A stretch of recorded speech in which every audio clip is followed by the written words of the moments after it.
क्यों बाहर हुए दीपक चाहर? जी हां, ये सवाल हर किसी के मन में है क्योंकि भारत और जिम्बाब्वे के बीच जो दूसरा वनडे मुकाबला खेला जा रहा है उसमें दीपक चाहर नहीं है टीम इंडिया की प्लेइंग 11 में। तो आखिर क्यों दीपक चाहर दूसरा मैच नहीं खेल रहे हैं? क्या वो इंजर्ड है या फिर ये एक अलग रणनीति है बीसीसीआई की? इस वीडियो में आपको बताएंगे। नमस्कार, आप देख रहे हैं स्पोर्ट्स फैक्ट और मैं हूं आपके साथ दिव्यांशु जायसवाल। दरअसल भारत और जिम्बाब्वे के बीच खेले जा रहे दूसरे वनडे मुकाबले में केएल राहुल ने एक बार फिर टॉस जीता और भारत ने टॉस जीतकर एक बार फिर पहले वनडे मुकाबले की तरह गेंदबाजी का फैसला किया और जो मेहमान नवाजी कर रही है टीम जिम्बाब्वे, उन्हें बैटिंग के लिए आमंत्रित किया। अब जब केएल राहुल टॉस पर आए तो जब उन्होंने प्लेइंग 11 के बारे में बताया, जब उनसे पूछा गया कि आपकी प्लेइंग 11 क्या सेम प्लेइंग 11 है या फिर कोई चेंज है, तो उन्होंने कहा जी हां, एक चेंज है।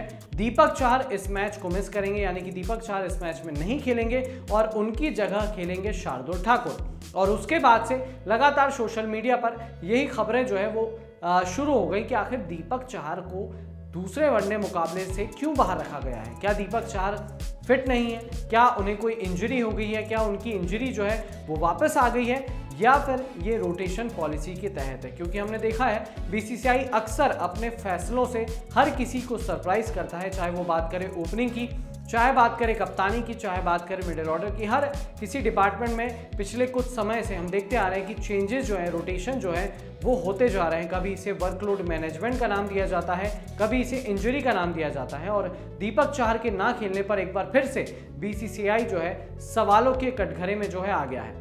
अब बीसीसीआई की अब तक तो ऐसी कोई अपडेट दीपक चाहर पर ऑफिशियली नहीं आई है, बट कयास यही लगाए जा रहे हैं कि दीपक चाहर जो है उन्हें या तो कोई निगल हुआ है या फिर वो अनफिट है, तभी वो इस मुकाबले में खेलते हुए नजर नहीं आ रहे हैं। हालांकि कुछ लोगों का मानना यह भी है कि दीपक चाहर को इस मैच के लिए रेस्ट दिया गया है क्योंकि एशिया कप के लिए वो स्टैंड बाय प्लेयर्स में से एक है, इसलिए शायद दीपक चाहर को रेस्ट दिया है। बट सवाल यही उठता है कि क्या 3 वनडे मुकाबले खेले जाने हैं। पहला वनडे मुकाबला भारत ने एक तरफा 10 विकेट से जीता था और खास बात ये थी उस मुकाबले की कि दीपक चाहर उस मैच में मैन ऑफ द मैच रहे थे। 7 ओवर डाले थे, 27 रन दिए थे और 3 इंपॉर्टेंट विकेट्स जिम्बाब्वे के टॉप ऑर्डर को नेस्ता नाबूद किया था दीपक चाहर ने और उसी की बदौलत उन्हें इनाम मिला कि उन्हें मैन ऑफ द मैच चुना गया। अब सवाल ये उठता है कि पहले मैच में मैन ऑफ द मैच पाने के बावजूद दीपक चाहर को दूसरा मैच नहीं खिलाया जाता है, तो ये रोटेशन पॉलिसी क्या सही है? क्योंकि पहले मैच में परफॉर्मेंस के बाद अक्सर ये होता है कि दूसरा मैच भी जो है प्लेयर खेलता है। और हाँ, अगर ये होता कि तीसरा मैच ये होता तो शायद दीपक चाहर रेस्ट पर होते तो कोई बात नहीं होती, बट दूसरे वनडे मुकाबले में आपने उन्हें बाहर बैठा दिया, ये कहीं भी किसी भी तरह से जो है जायज़ नहीं है। इस बात पर एक पत्रकार हैं सैयद हुसैन, उन्होंने भी अपने ट्विटर अकाउंट पर एक पोस्ट की है। तो चलिए आपको पहले ये बताते हैं कि उन्होंने आखिर अपनी पोस्ट में लिखा क्या है। दरअसल सैयद हुसैन ने लिखा है कि कभी कभी आश्चर्य होता है कि आप अचानक उस खिलाड़ी को एहतियातन आराम दे देते हैं जिसने पिछले मैच में प्लेयर ऑफ द मैच का खिताब जीता हो और लंबे समय के बाद वापसी कर रहा हो।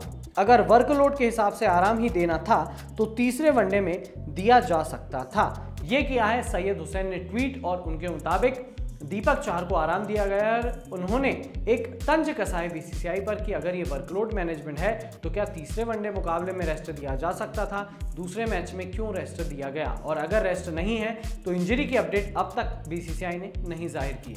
तो ये था दीपक चाहर की ना खेलने पर अपडेट कि या तो वो इंजर्ड है या फिर उन्हें निगल हुआ है या फिर ये रोटेशन पॉलिसी के तहत हो सकता है। अब आपकी क्या राय है इस बात पर कि अगर दीपक चाहर को रेस्ट दिया गया है तो आप क्या सोचते हैं इस रेस्ट पर? क्या ये सही है? और अगर इंजरी हुई है तो क्या एशिया कप से पहले भारत को एक बड़ा झटका हो सकता है? क्योंकि Deepak Chahar stand by players के रूप में, यानी कि बैकअप प्लेयर के रूप में एशिया कप के स्क्वाड में मौजूद रहेंगे।